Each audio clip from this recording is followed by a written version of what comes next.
Sa tingin ko, walang masama sa weed pero napapa-feel good ka nun kahit wala ka naman talagang na-achieve na kahit ano. Kahit hindi mo na-solve ang pagka-brokey mo. Napa-feel good ka ng smokes. Kahit hindi mo na-solve ang problema mo. Napa-feel good ka ng smokes. Kahit loser ka pa rin, napa-feel ng smokes sa'yo na you're winning in life. Yun lang ang nakikita kong negative side. Hindi mo tuloy nagagawa ang mga dapat mong magawa kasi akala mo okay na ang lahat. Pero in reality, nasa baba ka pa rin at maraming kailangang ayusin na shit. Galingan mo muna talaga and hindi hanggang feeling magaling lang kasi sabog ka. Oh my God! OMG! Ano ba yun? Napaka-ano naman yung payong? Igit na mo kaya? Hi ladies! Nasa Eton Centris kami bukas. Ng 6 p.m. Kasi ano? Ano gagawin natin bukas?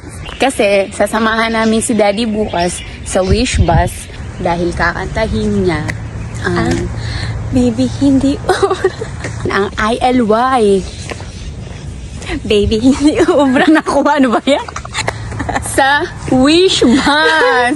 See ya! Kira Kids bukas.